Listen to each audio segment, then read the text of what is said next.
I don't know how bad the glare is, but I just put back over here the model. We're looking at the geometric last passage percolation on the strip. We have different weights. They're all independent, but different distributions, depending on if you're in the left, the bulk, or the right. And this was just a reminder of what is the recursion relation that defines the model. Of course, you specify that G at level 0 is given by some initial data I call G naught. Okay. And the question was to understand what the stationary measure is. In other words, what choice of G naught, always centering by G naught of 0 being 0, will be propagated so that if I look at a later time, I look, say, I think of time in the vertical, I look at the increments, and here I'm measuring the increment as the difference between the value at a point and on the left boundary. And I ask for what initial data will the increment process here be equal in law to what I started with. Okay. So I gave you a formula, but came out of thin air. And so what we're going to do in this lecture is, well, first of all, give you another formula that will also seem to come out of thin air, but prove it. Okay? And the idea of the proof is really the following. So we'll consider what, so I'll define actually a probability measure, well, initially an infinite measure, but we'll normalize it to be a probability measure that's going to be indexed by an arbitrary downright path. And then I'll show that I can demonstrate dynamics that preserve the type of measure, so it will change depending on if I have a downright path that looks like this, or I have one where I've kind of made an enhancement. I've added a block to it, or something of that sort. So in the same spirit as we saw in the quadrant, that this type of dynamic will somehow preserve the class of measures. Of course, it will be a different measure because it's a different path, but it will have the same flavor. And if you repeat this type of update kind of sequentially, so maybe you move this up and you can move this over and then you move it up, eventually you'll get back to the same path. And by constructing dynamics on the space of these Gibbs measures that I'll describe in just a moment, that are preserved by these sort of local operations, I'll be able to show that after kind of cycling through and to get to a shift of the initial path, I'll get back to the same measure. And so this will hopefully demystify the nature of these stationary measures. It also will kind of explain how we're getting Gibbs measures coming up as stationary measures. In the third lecture, I'll kind of generalize this idea to talk about multi-layer measures. Here I'll talk about what are called two-layer measures. So with this in mind, I'm continuing with the numbering from the last lecture, but let me describe what are going to be the yep. How does the path should go right on F only, or did you change? So the paths, sorry, it's got a little busy here. The paths are, as before, downright paths. Downright path. So in fact, I'll call a path gamma a downright path if it starts on the left, ends on the right somewhere, and it only takes steps to the right or down. Okay? And as before, I'll say gamma is in the set of downright paths if it has that flavor. Okay, so that was actually the first thing I was going to write, so I don't need to write it now. So given a downright path, so let me draw it over here because now I'm going to use this. So, okay, so we have our horribly drawn strip. Okay, so let's imagine we have a downright path that, I don't know, looks like this. So it goes down, over, and then down, which happens to be what's in my note, so that's good. So this is gamma. So now I'm going to define from this downright path something that I'll call a two-layer graph. This is not a complicated object. What I do is the following, so I'll call this capital gamma of little gamma. What I do is I take my little gamma and I just rotate it by 45 degrees. You don't need to, but it'll just be convenient for the way I'm going to draw it. So here's what it looks like. Maybe I give myself a little more room. So I have this one gets rotated, so it's that, and then two up steps. and then one down step. Okay. Clear? Now I'm just going to copy that picture. Let me kind of space myself out. I'm going to copy it, that's why it's called 2 layers, below. Okay. So I've just copied the graph, it's 2 layers. And I added in these dashed lines that are kind of the diagonals that are missing between the two. And then the only thing I'm going to do is I'm going to add in these little curves at the ends. So this is what I call the 2-layer graph associated to a downright path gamma. And of course, it's clear you can do this for any such thing. OK. So now I'm going to define something called a configuration on a downright path. Is going to be just a set of numbers, integer numbers, that label the vertices of this graph. So you see, if I go from 0 to n, I have n plus 1 vertices on the top and n plus 1 vertices on the bottom. And I'll label the top as x0, x1, all the way up to xn. And the bottom as y0, y1, up to yn. Okay. So I'm really thinking, in the usual sense, like when you look at like an Ising model, right? You have a graph, and you have a configuration, which is a labeling of vertices by numbers, either minus or plus 1. Here, the numbers are going to be drawn, so x and y will be chosen from non-negative integers, n plus 1 non-negative integers. Okay, so it's a 2 times n plus 1 tuple of non-negative integers, and this will be a configuration. Okay. I want to make one remark, and then I'll describe a measure on these configurations, which is that the graph, this downright path, this 2-layer graph, doesn't depend on whether gamma is shifted by adding, a 1-1 shift to it. Right? If I shifted this and I drew the picture one higher, like that, I would get the same 2-layer graph, right? And this is going to be important. Obviously, if I did a local move, if I kind of changed this into like a path that went, like this, that would change the nature of the graph. But after I do n plus 1 of those moves, I get back to the same graph. And so what I'll do is I'll describe a measure on this 2-layer graph configuration space. And then I'll define dynamics that will change it locally, but eventually bring it back to the same measure. And that will really give me my stationary measure. So we have a notion of a 2-layer graph. And now let me give you the definition of the 2-layer Gibbs measure.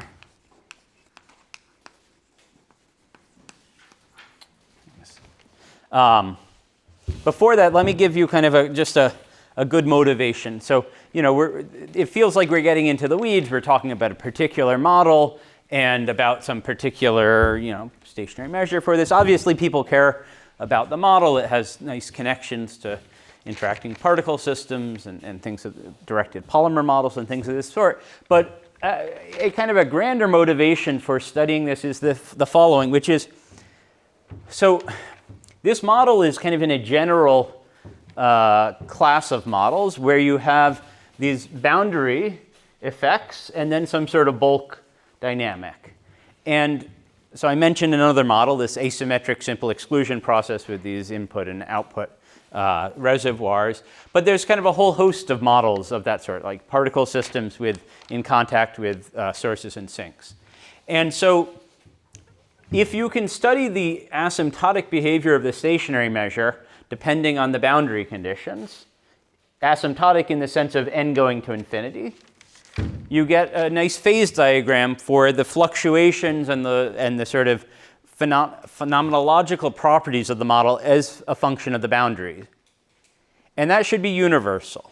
Of course, proving that it's universal is a separate matter, but the sort of scaling limit theorems that you get for the nature of the stationary measure should be underlying a universality class that lots of different models, all in the large N limit, will display.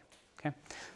Okay, so being able to access one such model gives you information about many models, is the general belief. Of course, proving that is another matter.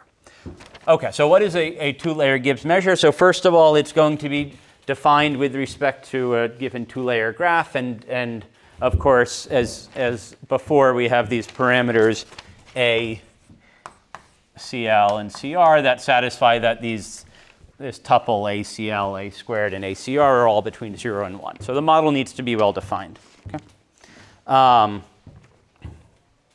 In principle, okay, you could define the measure even just assuming that they're all positive, the AC and the R. So this is a two-layer Gibbs measure is an infinite measure. Okay, so this is going to be important. It's not a priori a probability measure. It's in fact not a probability measure. You'll see why. So it's an infinite measure. So you really think of it as just a positive real number assigned to every configuration. Okay? And it depends on the path gamma. And I'm going to define, I'll write it as mu sub gamma. And it will assign a measure or a weight to every pair xy, so every vector xy, where of course I'm using this notation of this being x0 through xn, and same for y.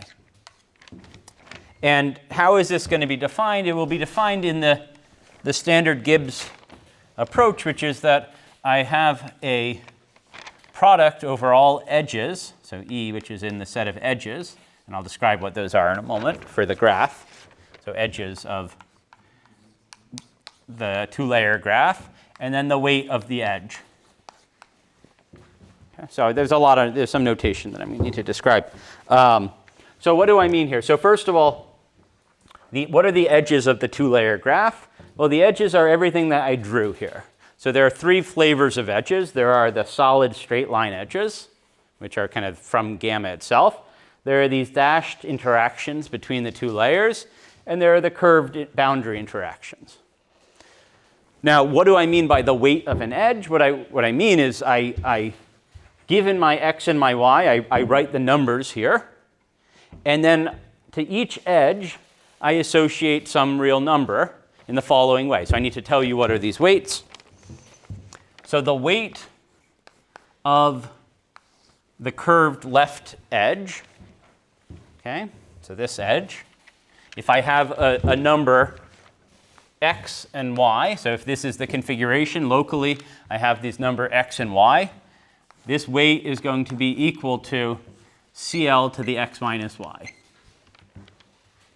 So in other words, whenever I have these values here, I basically get some sort of penalization, well, depending on whether C is bigger than or equal to 1, or bigger than or less than 1, I get a penalization either when x, so if it's bigger than 1, I get rewarded for the larger the gap between x and y. And in the other case, there's an attraction between the two, right? I get penalized for a large gap. The weight on the other side is very much similar, so I'll draw it here. The weight of this curve on the right is probably, well, you can probably guess what it is by some symmetry. It's CR to the x minus y. Okay. And then I just need to describe these bulk weights. So the weight, there are down edges and there are up edges, and they're really very much the same. So if I have a down edge from a value x to y, so I'm always assuming here x and y are in z, then this gets the same weight actually as a down edge in the other direction. And this is going to be equal to a to the x minus y times the indicator function that x is bigger than or equal to y. So in other words, the values as you kind of go down the slope always need to decrease. Okay? Or as you go up the slope, they need to increase, equivalently said. And they get weighted by this a to the x minus y. So you really, if only, let's say I erased the second layer and I only had this top graph. So then you would have a measure just on the x's, and the measure would be of the form of the product of a's to the increments times these indicator functions. And that would be, well, what would that be? What would that measure be?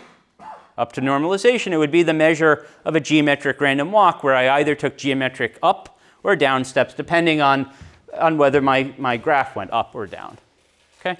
So the last weights are these interactions between the two layers in the bulk, and these are even simpler.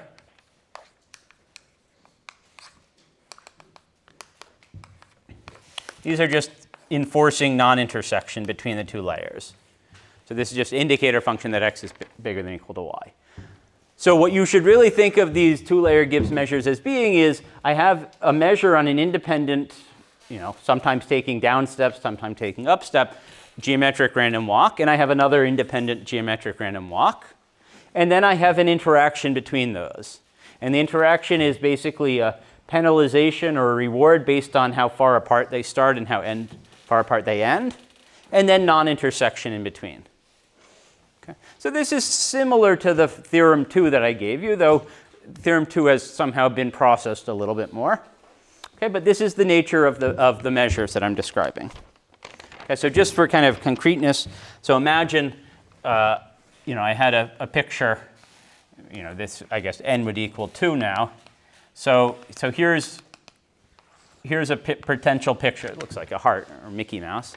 For n equals 2, so I'd have x0, x1, x2, y0, y1, y2. So the measure, mu gamma, for this particular gamma, is the product of 8 terms. Okay, so 1, 2, 3, 4, 5, 6, 7, 8 terms. And that's just it. Okay. Any questions about the definition? Yep. Can you give us some intuition why we have here CL and on the right hand side we have CL multiplied by A? Why this happens? Why there's the A here and not? Okay, there is missing. Yeah. Well, the intuition will more come from the proof, but basically there's a decoupling of these effects. The bulk effect somehow only can depend on the A. But you see that it only depends on A, not A squared. Okay? And that's because what's really going on, to get a little ahead of myself, is that you have a boundary specialization. You have a certain boundary parameter. And whenever you have the boundary term, there's kind of the interaction of the bulk parameter along this edge and the boundary parameter along this edge. And so that's where you get the product. And in the bulk, you have the interaction of 2 parameters, A, and that's where you get A squared. So somehow that's but we'll see as we go through it exactly how that decoupling works. Okay, other questions? Well, so let me tell you why I spent the first few minutes defining this. And, well, okay, maybe you can guess that this has something to do with this stationary measure. Now, one thing, just to be very clear, this is not a probability measure because if I added 1,000,000 to every x and every y simultaneously, the differences, which you see everything depends on differences, these weights won't change. So there's this sort of zero mode that you can just shift up and down arbitrarily. And so that, of course, means that it's not a measure, but maybe still you can do something with it. And so that's what this theorem 3 is going to say.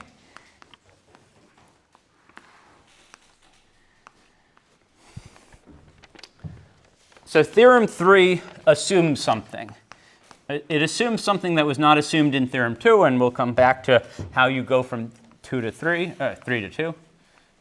So theorem 3 is going to assume that the product of CL and CR is less than 1. Okay. Of course, I'll tell you a little bit more. Why is this going to be important? It's going to be important for the following reason, that if the product is small, so let's imagine both CL and CR are less than 1. Obviously, not necessary for the product. But if they're both less than 1, then there is a heavy penalization for the x's to exceed the y's at the boundary. They stick together, right? We know that x needs to be bigger than the y by the interaction, this indicator functions, but it can't be much bigger. So there's a sticky interaction at the left boundary and the right boundary. Now, if that's the case, if you imagine, and what I'll do in a moment is I'll imagine fixing the 0 mode. So one way to do that is to just fix that the value of x0 is 0 and look at the marginal of the measure. If I do that, you see this guy's going to want to stick to him. And of course, these can't move by too much, and so these will stick together, and the whole measure will be normalizable.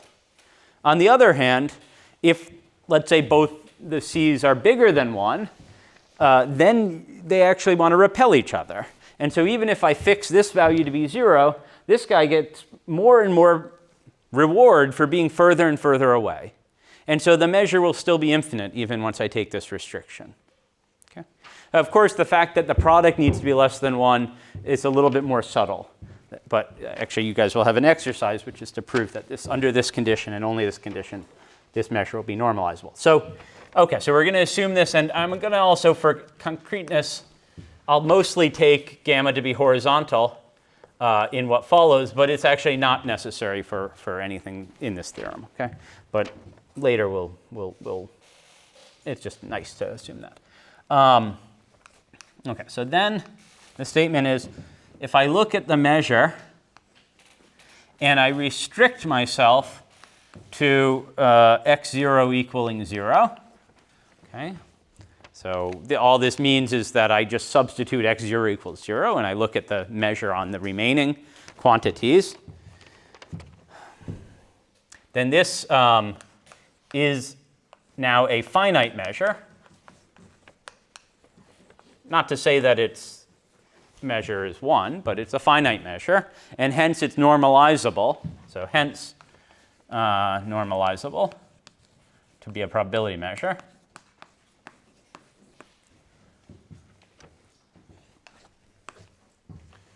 Well, let's see. So it's a finite measure. Maybe I'll write it like this. And after normalizing to be a probability measure,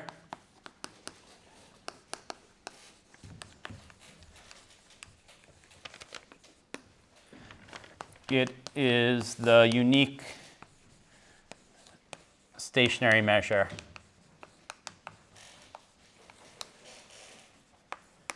on the downright path gamma for LPP in a strip.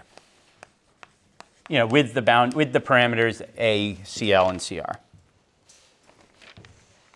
So I didn't really define, of course, on arbitrary downright paths what it meant, but to be stationary. But it just means that if I choose my initial seeds, my initial data on this downright path, according to that measure, and then I use the recursion, I get the same, you know, up to centering by the value at the top point, I get the same law. Okay. Is it clear what the statement is saying?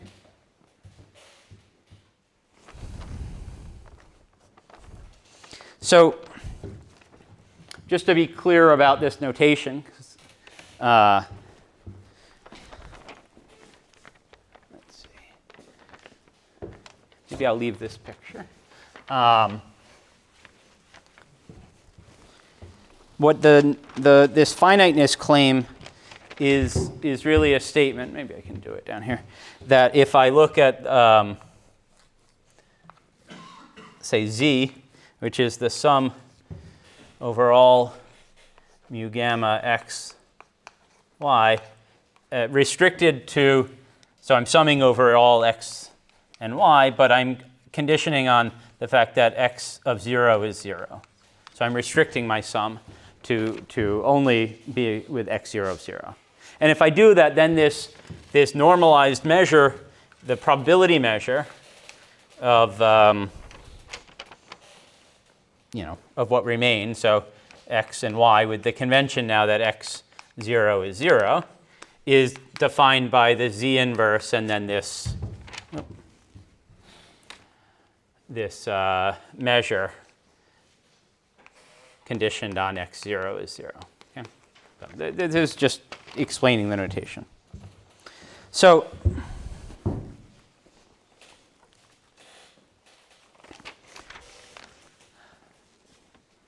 what I want to do now is prove this.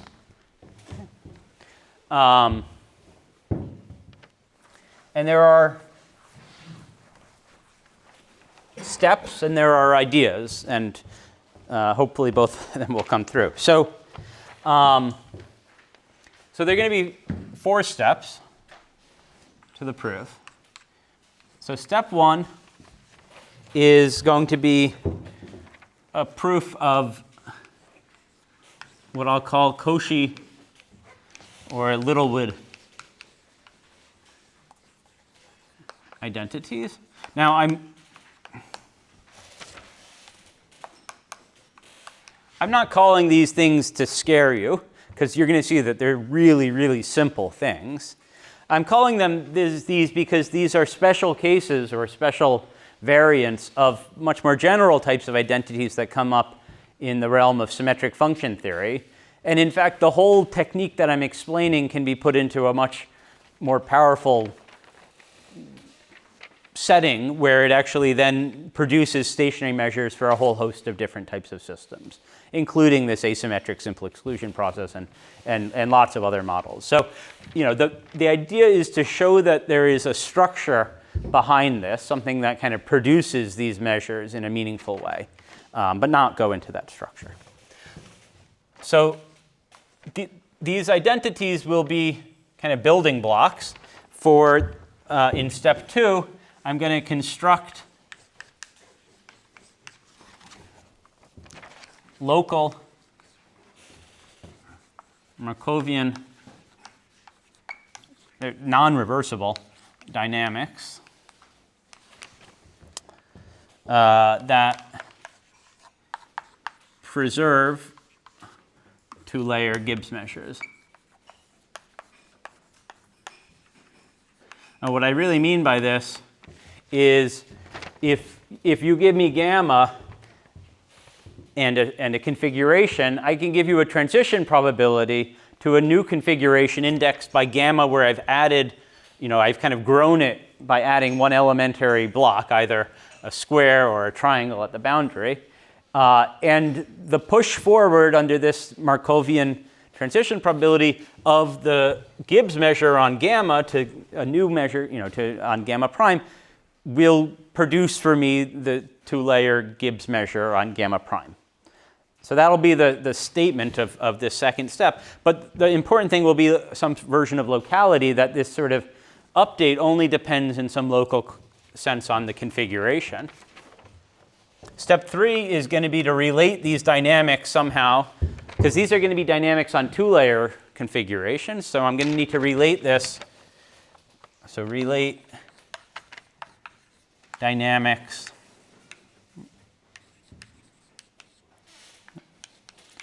to LPP. And the idea will be that these dynamics on 2-layer configurations will project on the top layer to the recursion of LPP. And we'll see how this falls out very nicely from these Cauchy and Littlewood identities. And then this step 4 is just to show the finiteness and the normalizability. I probably won't do much on that, so show.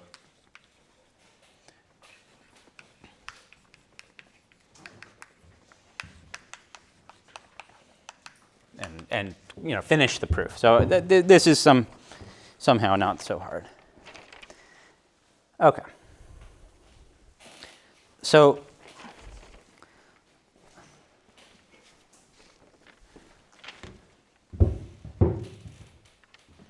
let's see. Now that I've written the outline, I'm going to erase it. And just focus on step 1 for now. So what is the Cauchy and Littlewood identities? So these are going to be the following.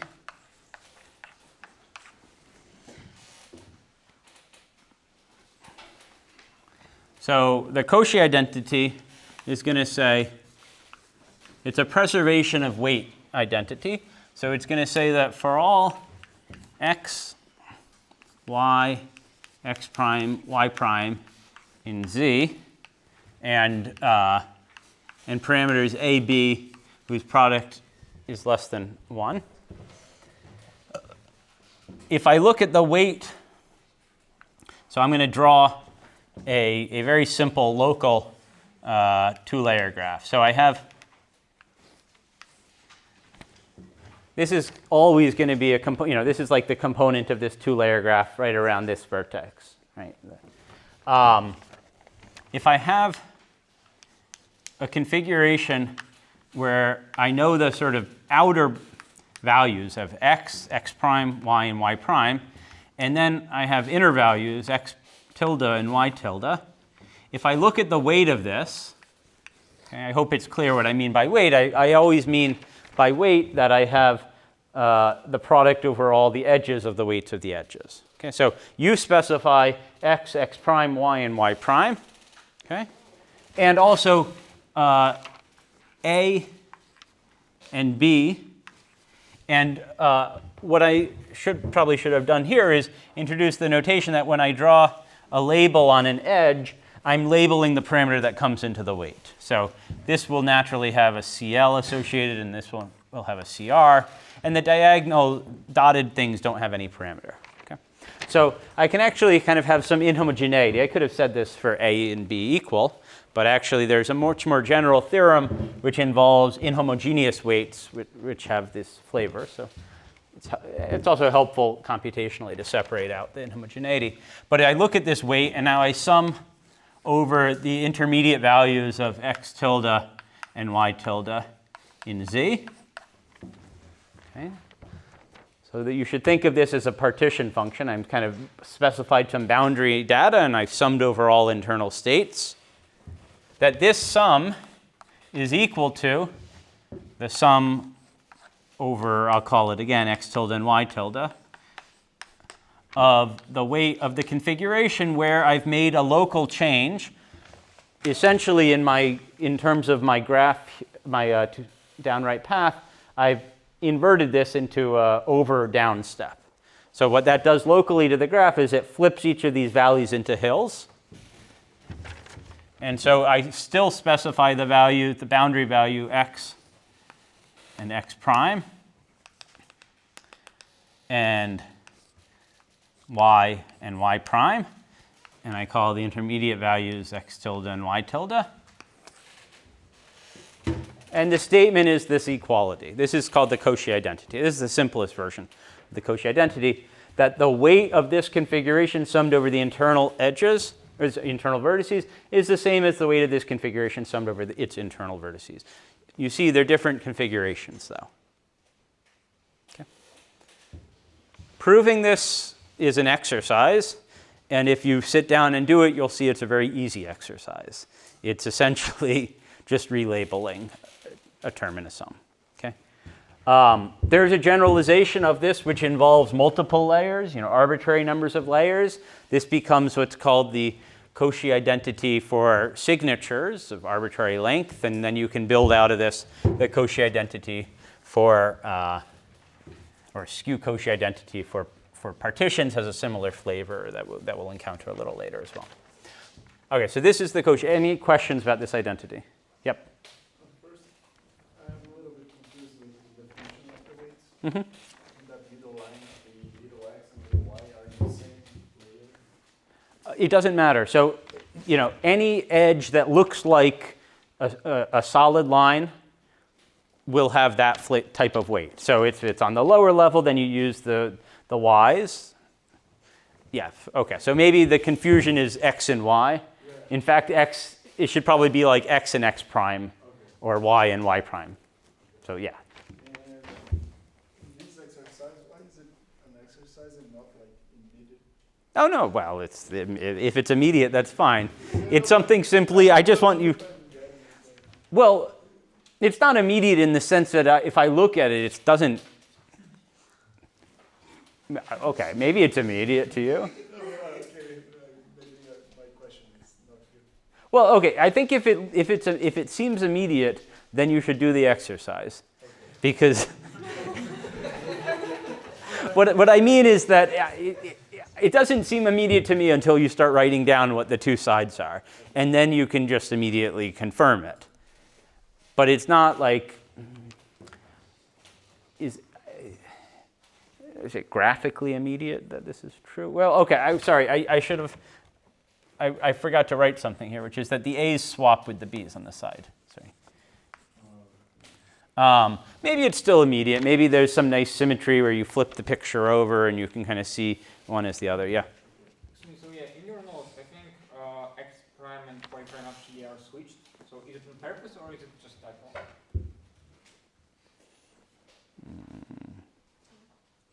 Oh, no. On the right-hand side, this is, yeah, the notes, it's supposed to be, it's just a typo. Yeah, sorry. It's a typo in the notes. It's a typo in the notes. So the x is always on top, the y's are on the bottom. Yeah. Okay. So this is the Cauchy identity, and the Littlewood identity, like I said, the notes are probably peppered with typos. Littlewood is that for all x and y, and assuming a times c is less than 1, there is a similar sort of boundary involving these boundary weights. And of course, there will be a symmetry, so I'm going to only describe it on the left, but there's exactly a version of this for the right boundary. So the following is what the configuration might look like on the boundary.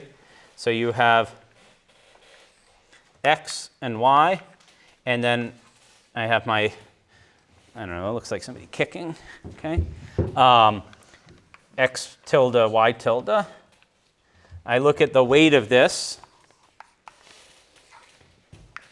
I sum over x tilde, y tilde again in Z. And this is labeled by C, and this is labeled by the A's. The weight of this thing summed over the x tilde and y tilde is equal to, again, sum over x tilde, y tilde, of the weight of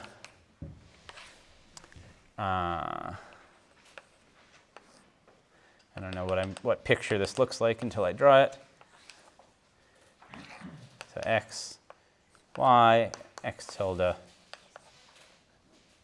y tilde with the C and the A's here. Oh, I don't know, like a dinosaur or something.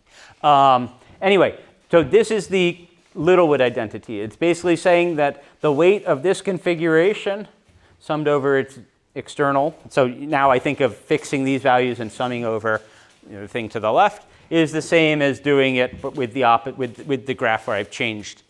So I guess here I'm looking at the right-hand picture, but had I instead had a graph that was flat here, I would be looking at the left-hand picture. Okay. Oh yeah, so that was step one, was to just give you these local, you can almost think of these as some sort of conservation of the measure, right? As I change my graph, somehow the weights are being locally conserved. Okay, so there's an exercise which asks you, of course, to prove these, but also prove a more general version of these, and then kind of formulates them in terms of Schur polynomials. So So the first, yep. so the first sums are effectively finite, and the last sums are infinite, and therefore you need this a times c less than 1. Yes, so good point. So here, once I've specified the x's and the y's, well, the x tilde will be restricted, but the y tilde can be arbitrary. So this is actually still an infinite sum on the left-hand side, but involving y tilde. And here, the infinite sum involves x tilde. So in both cases, for it to be convergent, you need some sort of geometric series convergence. And then here, again, same thing. You have the y tilde and the x tilde are the unbounded variable. Okay. Let me leave the weights and describe the next step.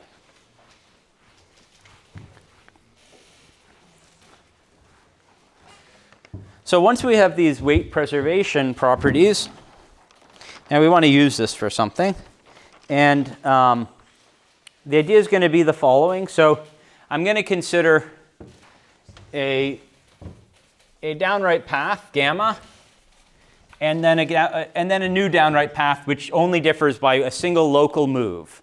And there are three types of local moves. There are bulk moves that involve transforming gamma by adding a block, and so this one would become gamma prime. There are boundary moves. For instance, if I were to transform this into a horizontal, I would call that a right boundary move. And of course, there's left boundary moves, so I could actually do a reverse version and flatten it out. Okay. So for each of these boundary moves, I'm going to describe a Markovian dynamic that will move between the space of these measures mu gamma.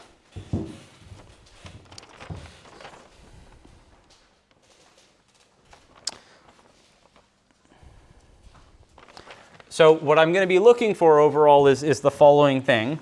I want to find a Markov transition operator, or transition probability, that will be labeled by the transition from gamma to gamma prime. And it will take a configuration x, y, and it will return a measure on configurations x, y, x prime, y prime. So you want to think of this for a given configuration, a probability distribution on a new configuration. So this will be a configuration on the two-layer graph associated to gamma, and this will be a configuration on two-layer graph associated to gamma prime. And I want this transition probability to satisfy weight preservation. Well, in fact, measure preservation. So what I want candy. No, what I want is that if I take the push forward of, well, let me just take this thing, stick it in here, and then sum against the measure mu gamma x, y. The push forward, so summing out over the initial data, should give me the measure on gamma prime in the coordinates x prime and y prime.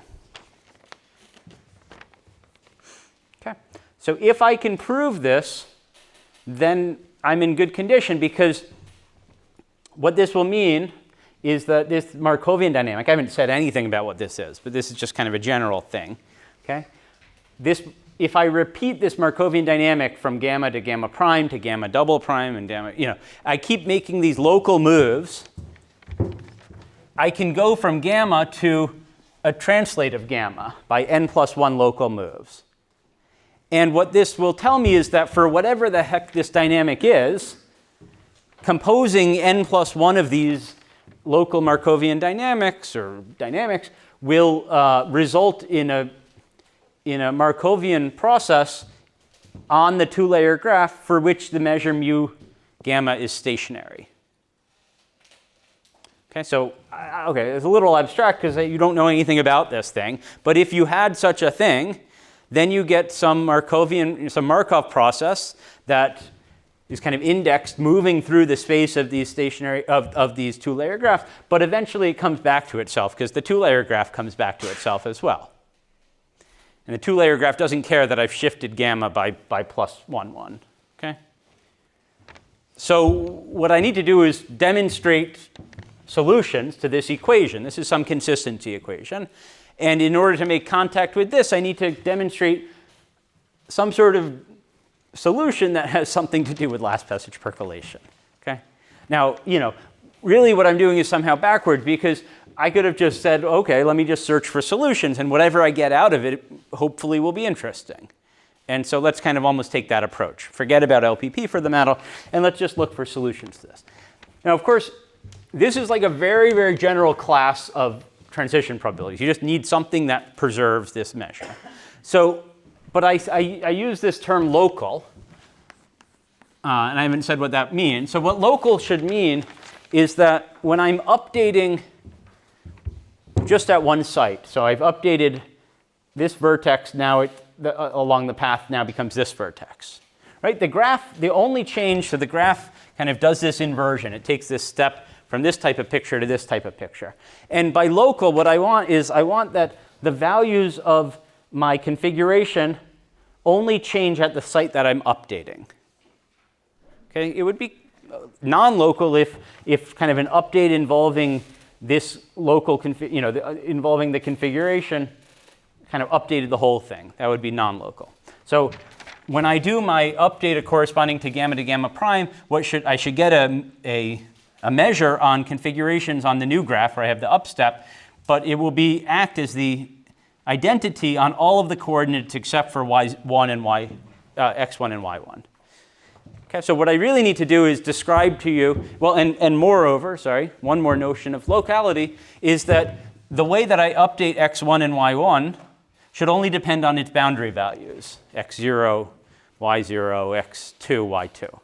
So that's the real notion of locality. Now, maybe when I do that, I've restricted myself so much that there are no solutions.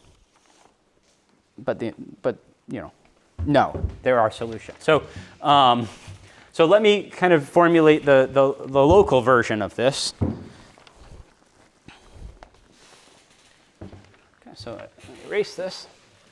And what we're really going to look for now is imagine that you have a configuration. And now I'm going to switch from x's and y's to the notation of what are called signatures, because I did that in my notes, and it's useful for the next lecture. But so imagine that my configuration was, so rather than the x's, I'll use gamma sub 1 and gamma sub 2. And here I'll write mu sub 1 and mu sub 2. These are what the x and y were before. And kappa 1, kappa 2 for the intermediate thing. So what I'd like to say is that I have a transition probability of going from this configuration to a configuration where I still have gamma and mu 1, but now I have these up steps, gamma 2, mu 2, and now coordinate pi 1, pi 2. So I'm going to define the transition probability, which I still haven't given you, but just notationally, I'm going to call this mu of pi given gamma, kappa, and mu. Okay, and this, of course, gamma is shorthand for lambda is shorthand for lambda 1, lambda 2, and kappa 1, kappa 2, and so on and so forth. So my transition, my u from before, will really just depend on, if I'm updating at this site, it depends on the values of lambda, mu, and potentially the old values of kappa. And I get now a measure on pi. And that's the notation I'm going to use. And then there's, because this is in the bulk, I should label it with subbulk. And then there's some version of this picture, which is going to be the transition from the boot to the dinosaur.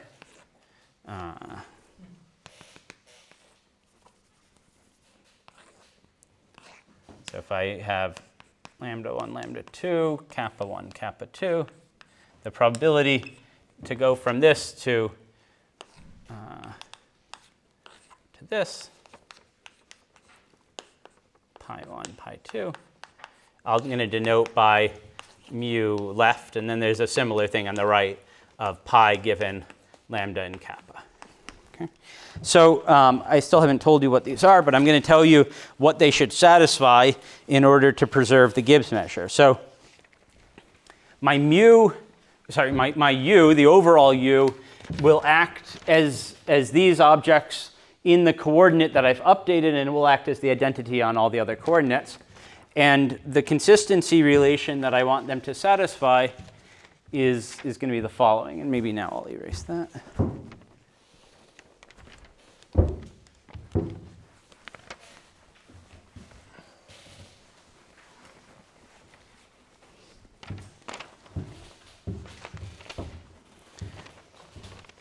So it should satisfy this local version of the preservation of the measure, which says that if I look in the bulk, and of course it also depends on these parameters A and the B, so my transition probability might depend on those too, or should.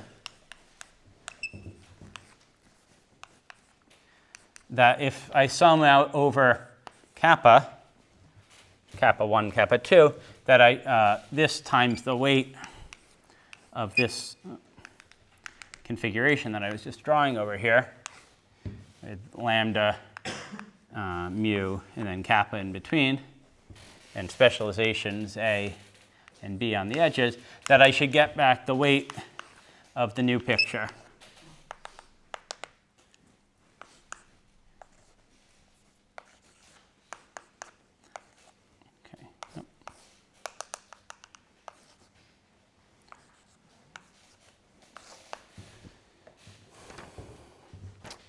if my mu, my local update, satisfies this relation, basically the preservation of the local weight under it, then it will imply that the operator that acts by mu in this coordinate, in the middle coordinate, and the identity in all the other coordinates will preserve the overall measure mu sub gamma.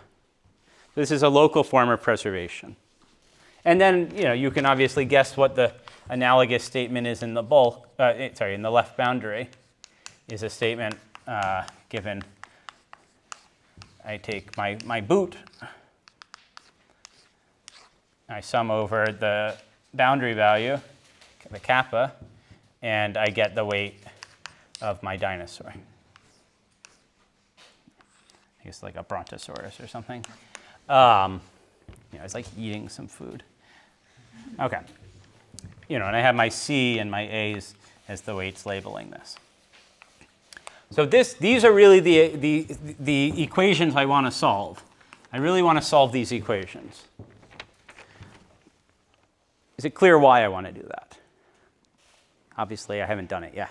Just to be sure it's not an obligation, just if you have something that check that, it's okay. If I have a solution, if I can find things that satisfy this for all choices of the gamma and mu, then it will produce for me dynamics that are local that preserve the measure mu gamma. Now, it doesn't say that these are interesting, but local dynamics are generally interesting objects.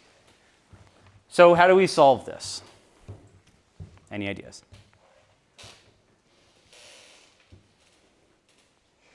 Well, there's one idea which is useful, which is that you see each of these may depend on kappa. Kappa is the thing you're summing over. But imagine it didn't depend on kappa.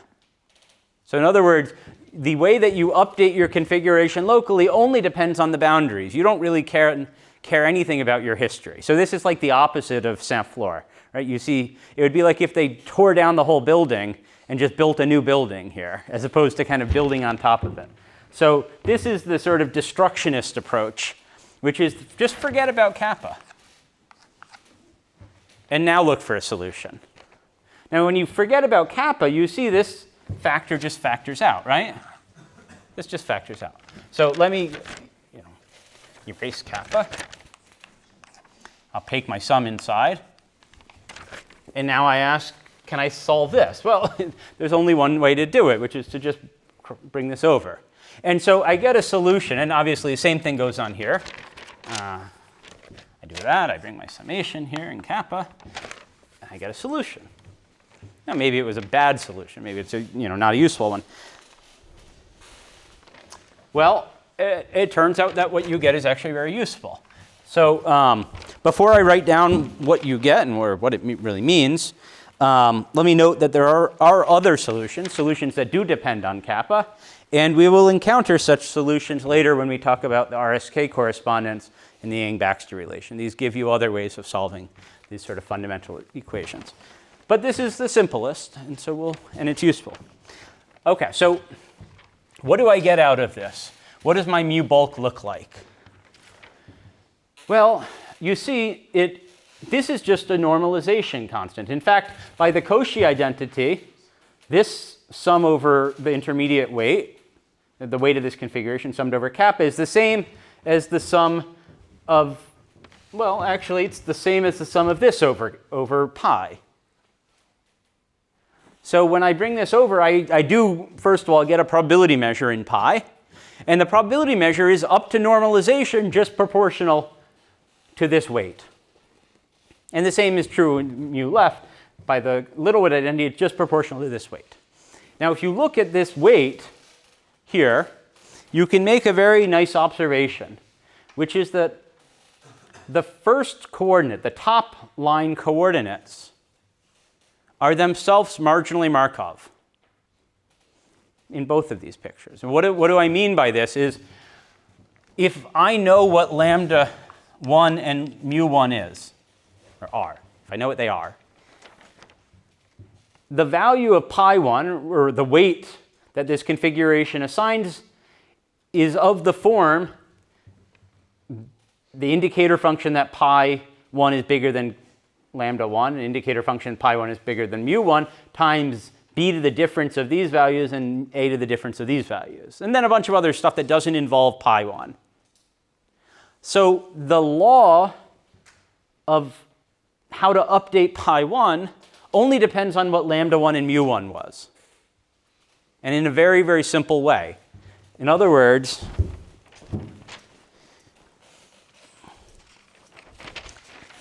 and this is now step 3, if I look at this mu bulk, and similarly for the left, and I look at it, and I just try to decouple what it looks like in terms of the first coordinate, it looks like AB to the pi 1 minus the max of lambda 1 mu 1 times the indicator function that pi 1 is bigger than the max of mu 1 and lambda 1.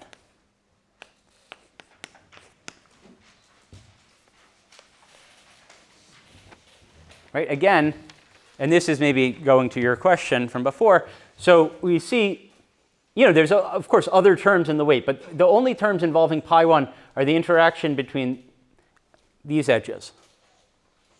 And this interaction gives you a b to the difference between pi and lambda, and this one gives you an a to the difference between pi and mu. But then there's also the indicator function. So I should just assume that pi is bigger than the max of these two. And then, okay, I didn't need to include it here, but it's just helpful. I include, now I have a to the pi 1 and b to the pi 1, and then I'm just going to subtract off the max, because anyway, that's just some normalization. Now, so marginally, what is the law of pi 1 for a measure that takes this form? Well, pi 1 is going to be equal to a geometric random variable with parameter a times b plus the max of lambda 1 and mu 1, right? That's all I've said. And in the exact same manner, if you look at the left thing, the left one will take the form of, if I look at mu left, pi given lambda, this is going to be proportional, and you can check this for yourself, to a times c to the pi 1 minus lambda 1, and then the indicator function that pi 1 is big and equal to lambda 1. A priori, you might think that there's some interaction coming from this boundary term, but there's not, because of this dotted thing, which enforces some non-intersection conditioning. So if you just write down these weights, you can very clearly see that the only dependence on pi 1 is in this factor and this factor. And so this implies, yep. Sorry, I'm a little bit lost. Yep. What is P1 and lambda 1? Because I thought that and lambda are the numbers. So the coordinates are lambda 1. So I'm using the notation that lambda is lambda 1, lambda 2. Sorry. Yeah, so lambda 1, lambda 2, mu 1, mu 2, and pi 1, pi 2. So I went to shorthand here.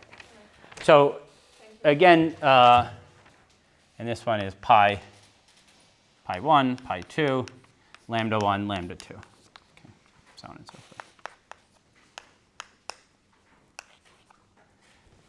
That's 2. Okay, so this implies that on the left boundary, pi 1 is equal to a geometric random variable, all of these being independent, with parameter a times c plus lambda 1.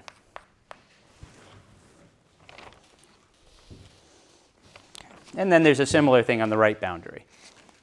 Does this look familiar?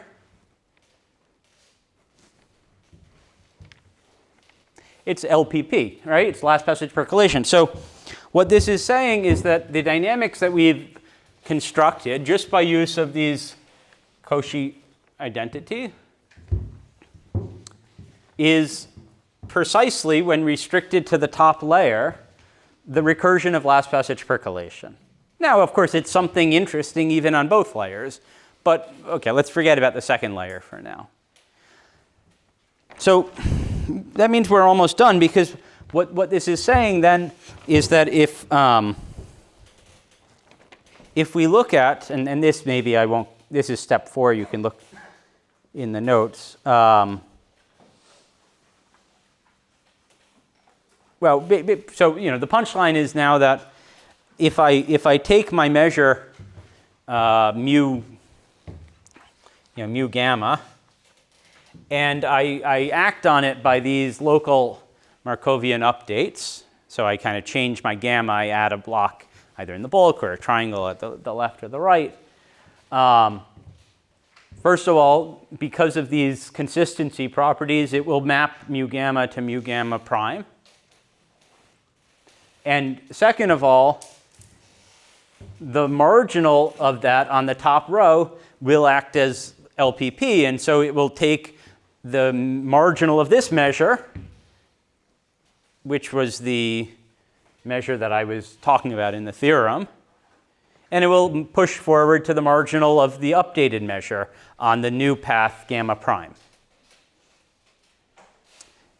So now all I need to do, and the last step is to just then say that, well, okay, when I condition my measure, I center my measure by the value at the left boundary to be 0, that I have a finite measure and that everything I've given you up to this point means that that finite measure or normalized version, the probability measure, is preserved by these LPP dynamics when you restrict it to the top.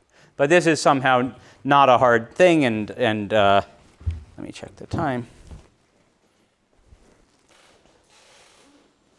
Let me see what else I want to do.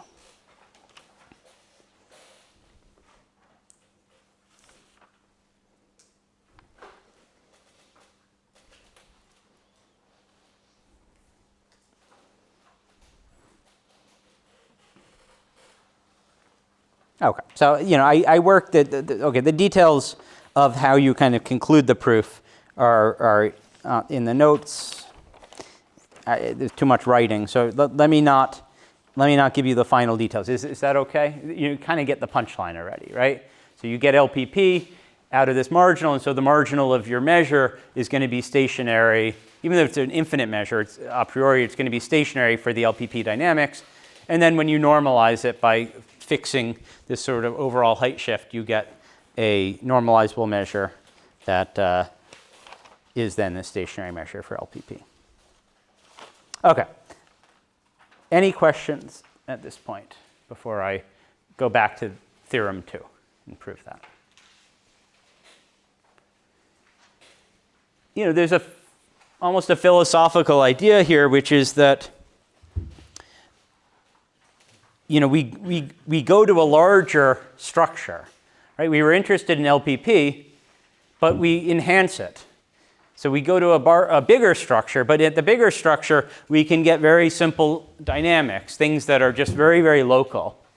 And when you go to the bigger structure, you get these local dynamics. You have preservation of the measure just kind of in a very simple manner.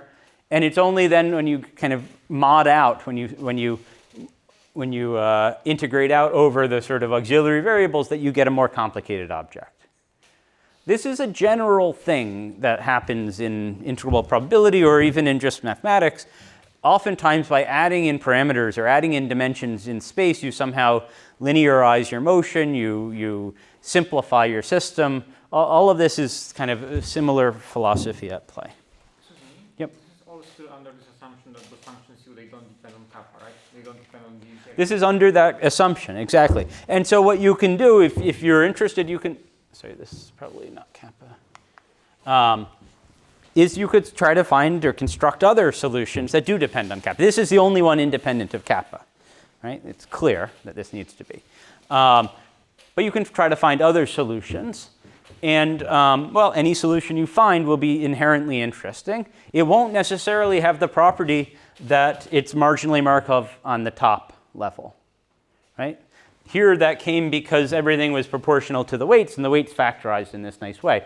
But a general solution might involve the two layers in such a way that the first layer depends on this previous second layer. Okay? Well, still, it's interesting, but it just won't necessarily have anything to do with LPP. But, these measures can be stationary for lots of different dynamics that are not the same. Yes? So the top layer will give the LPP, and the distribution of second layer will correspond to L2 in the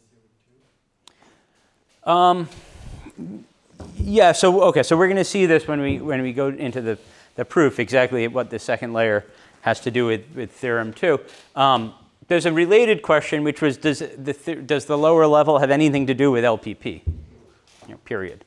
And that's not something that's been addressed yet in the literature, but I think the answer is that it will, and it will have to do with a problem that involves the longest pair of paths. So if you look at pair of non-intersecting paths that maybe you imagine kind of coming from minus infinity, and you look at the longest pair of non-intersecting paths, and you look at the sort of excess passage time versus the longest path, so in the same environment, that somehow this bottom curve will represent some stationary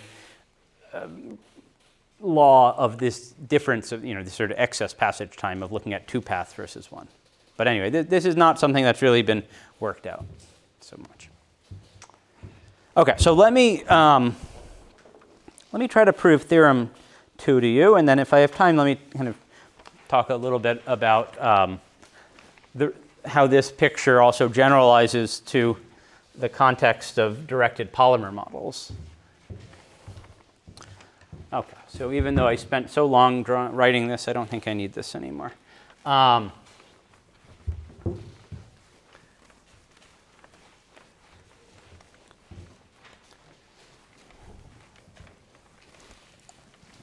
I don't think I need this.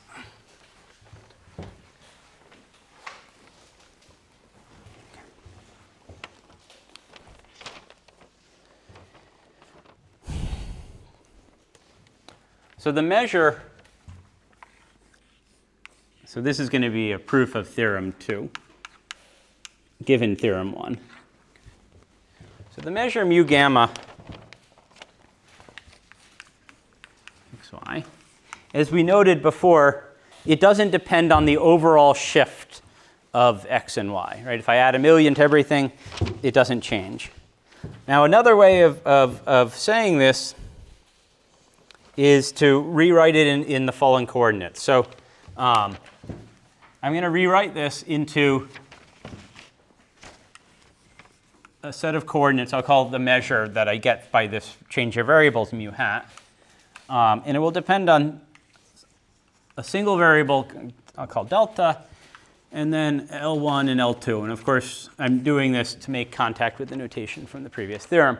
So L1 of I is going to be defined as x of I minus x of 0. So in other words, it's the increment process of the top curve. Okay, so whatever x of 0 is, it's the increment process. Obviously, L2 of I will be the increment process for the second curve.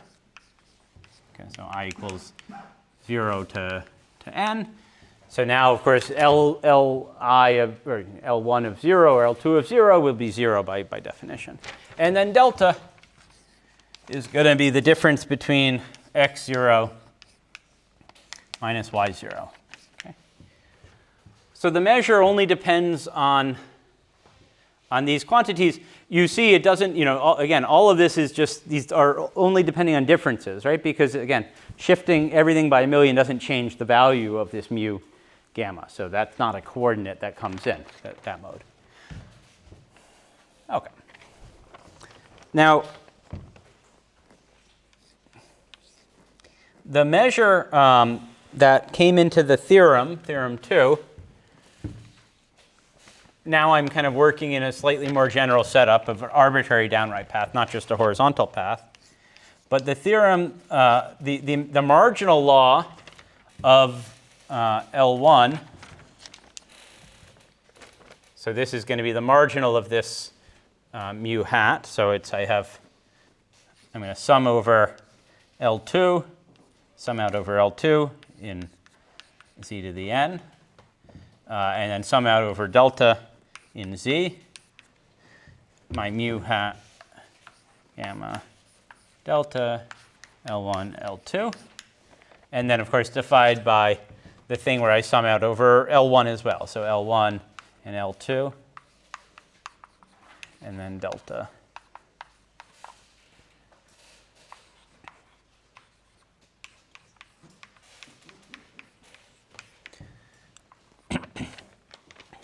this is the object that this is the same as really the normalized version of mu gamma restricted to the first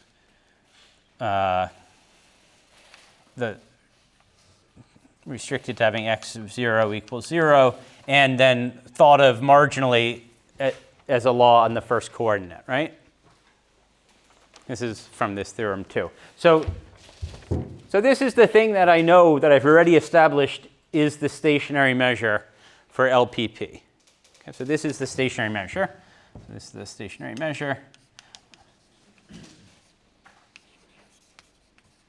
on the path gamma. And here, of course, as before, I'm assuming CL and CR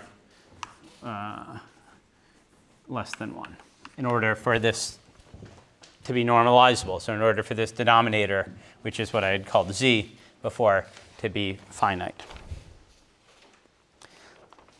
Okay, so here's a very simple exercise, which is to write this explicitly. And when you write this explicitly, you see that it takes the following form. So it's the indicator function that delta is bigger than something I'll call m of L1, L2. I'll write that down in a moment. And then CL, CR to the delta. And then multiply by something that doesn't depend on delta, CR to the L1n minus L2n, some normalization,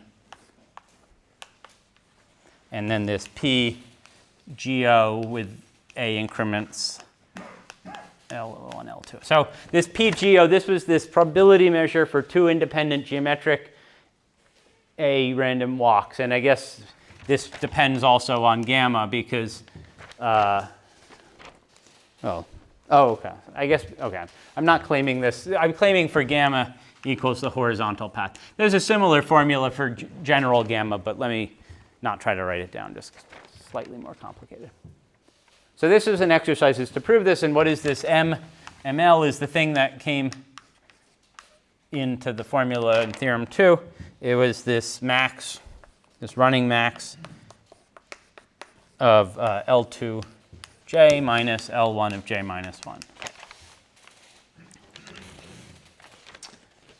Okay, so once you check this, it's very easy to check this, you see the summation over delta comes out, well, it's very easy to take.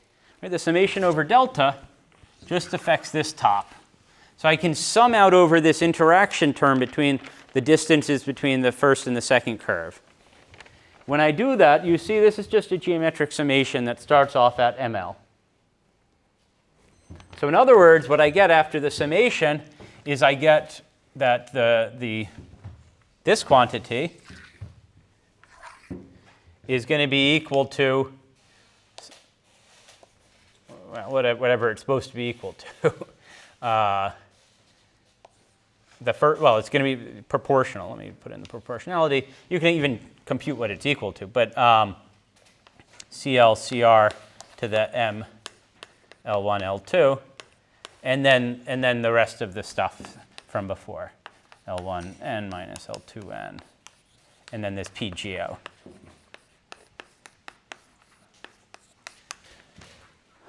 Now this was precisely the statement in the theorem, which was that the marginal of this law, this Rado-Nikodym reweighting of these geometric paired random walks, was the stationary measure. So we've proved theorem 2 in the case that CL and CR, the product is less than 1. Now, you might ask, okay, I just rewrote the damn thing, so who cares? What do I gain?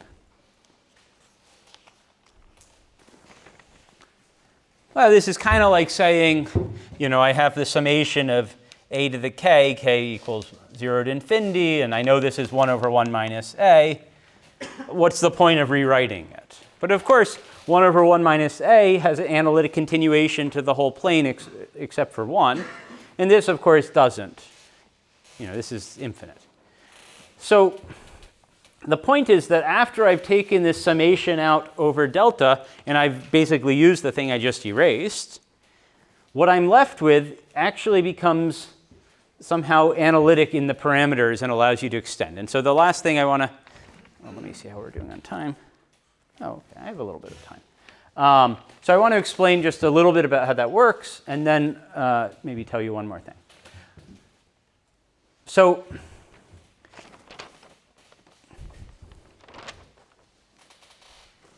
the first claim is that if I take the expected value of under the geometric measure of this Radon-Nikodym factor.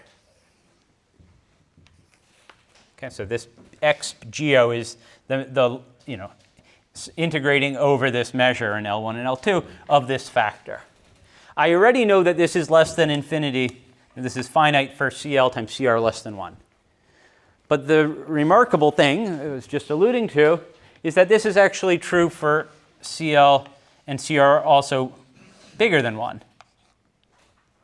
So for all, this is also true in this case as well. Provided, again, the conditions on the A's, C's, and A squareds and CL, that all of those are between 0 and 1. So I don't actually, this is a well-defined measure for all valid choices of A, CL, and CR. I didn't even, once I've gotten to this point, I don't need this restriction. Am I done?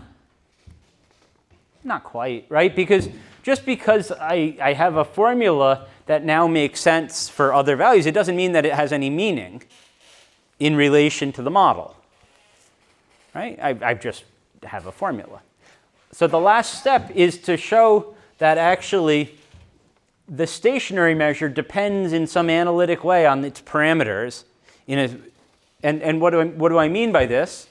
Is that is the following. So we have this measure, and the statement of stationarity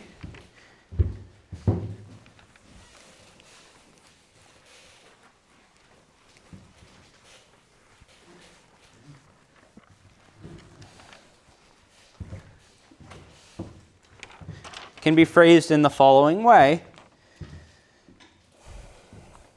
which is that I have, and let me assume I'm on the horizontal, right? So I have this measure that I define here in the case of the horizontal, because that's where I've actually worked out. This is all assuming gamma is horizontal, this stuff here. And then I act on it by the LPP, transition probability, of shifting by one, shifting my horizontal up by one step. Okay, so I kind of do it step by step in the vertical direction. And I go from L to L prime, L1 to L1 prime, and now I sum out over L1 hat. Okay, so this is the push forward under the LPP dynamics of the increment process, and I get a measure on the increment process, which I'll call, the variable of which I'll call L1 prime. So this is the increment process of LPP one step up. And what I've shown so far was that under the restriction of CL/CR less than 1, this is equal to P horizontal L1 prime. Okay, that's the statement of stationarity that we've proved. Now you see, I'm going to fix, let's say I fix the value of CR, and I'm going to think of CL as a variable. So these are now functions of the left and right-hand side of CL. It's clear that the right-hand side is a real analytic function of CL, actually in a larger domain than this restriction requires, because, well, I had a formula for it, and you can easily check that this formula makes sense as long as, in fact, CL.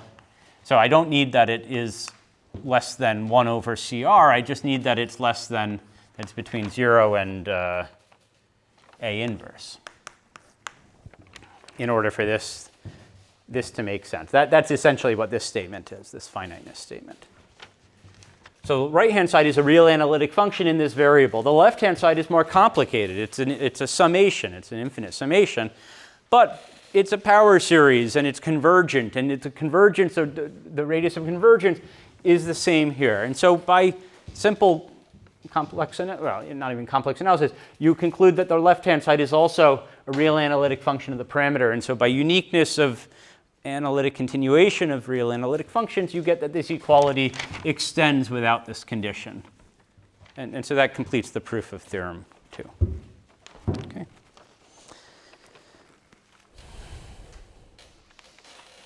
So, questions?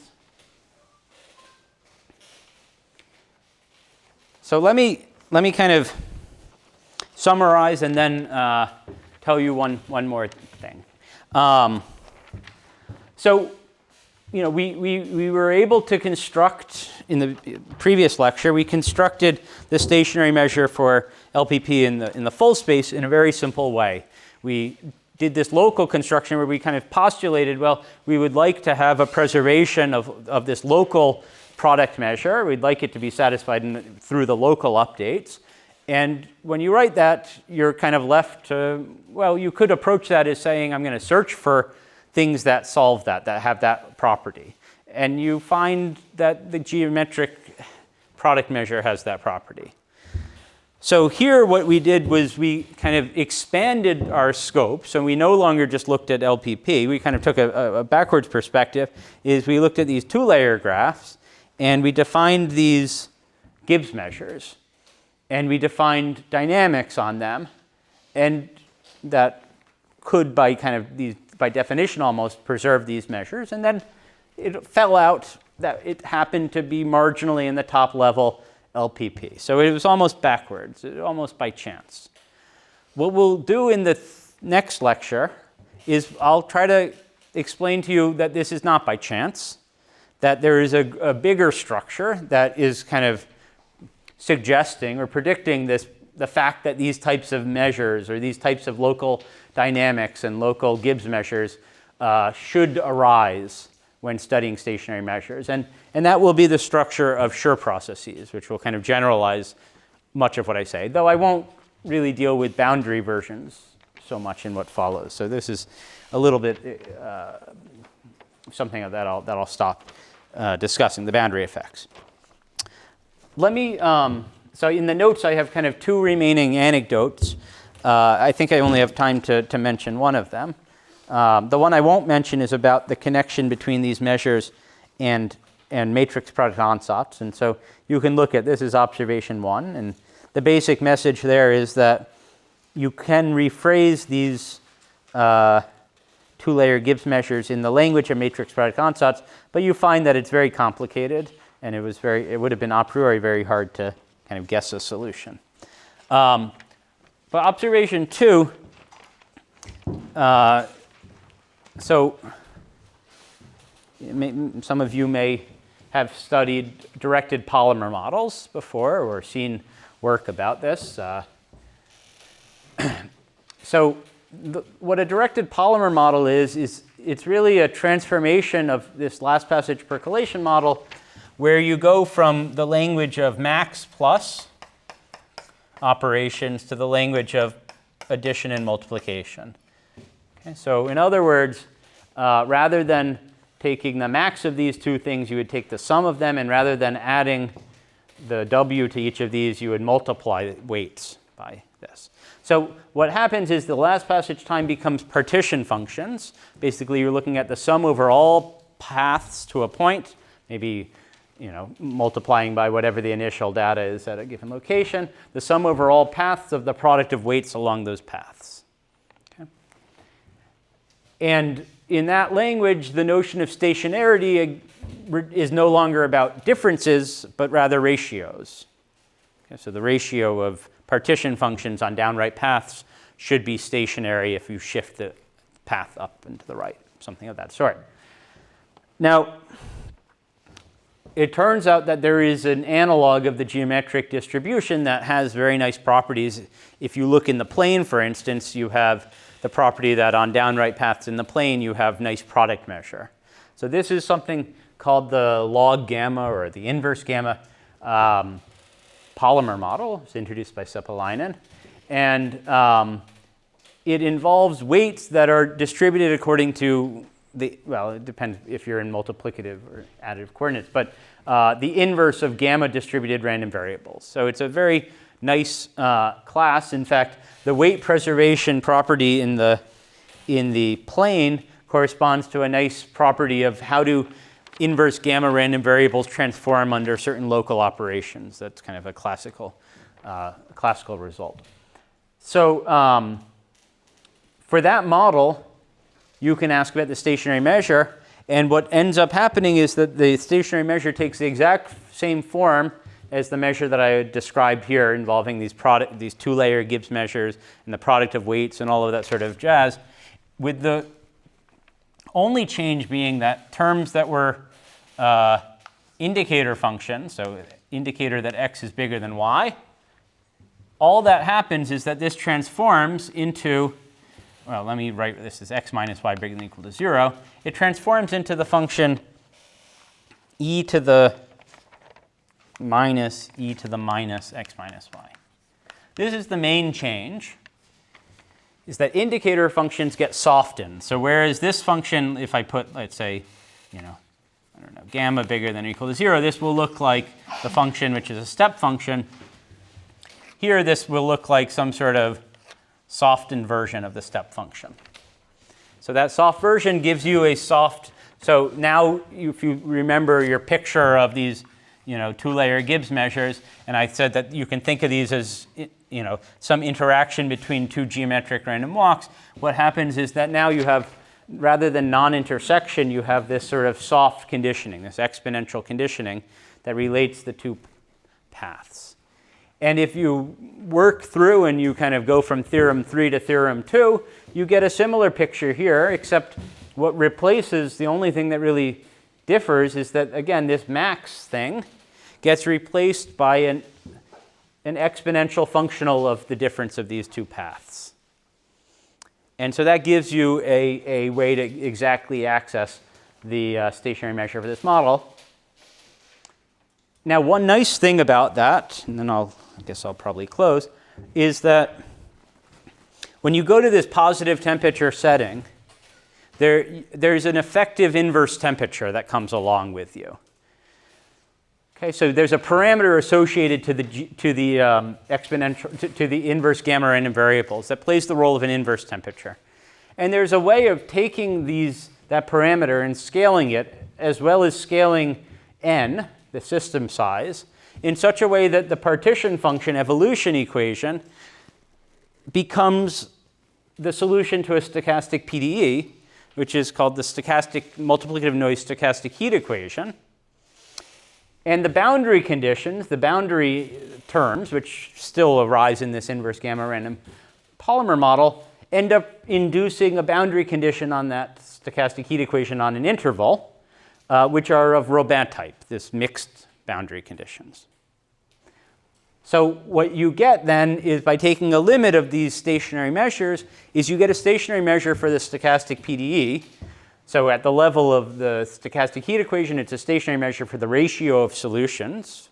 If you look at the ratio of this solution, at t and x over z t and 0, where z is the solution, you get a stationary solution in t as a process in x. Okay, so the law of this, you get an initial data for which the law of this is t independent. If you go to the logarithm, which is called the KPC equation, you get a process that's stationary for the increments of the height process of the KPC equation. And you get this for all choices of boundary parameters. And the form of this stationary measure is a continuum version of the form of what's written here.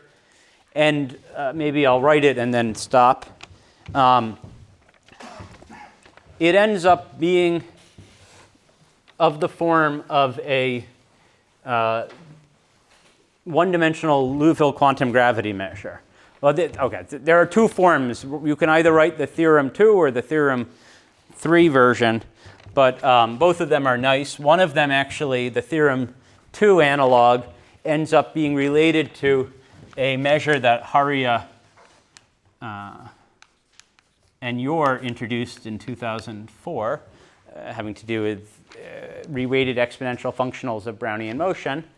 And the version of the theorem 1, so this is the sort of theorem 2, produces this measure. Obviously, they had no idea that this measure had anything to do with the stationary measure for a stochastic heat equation, or KPZ. This was not their focus.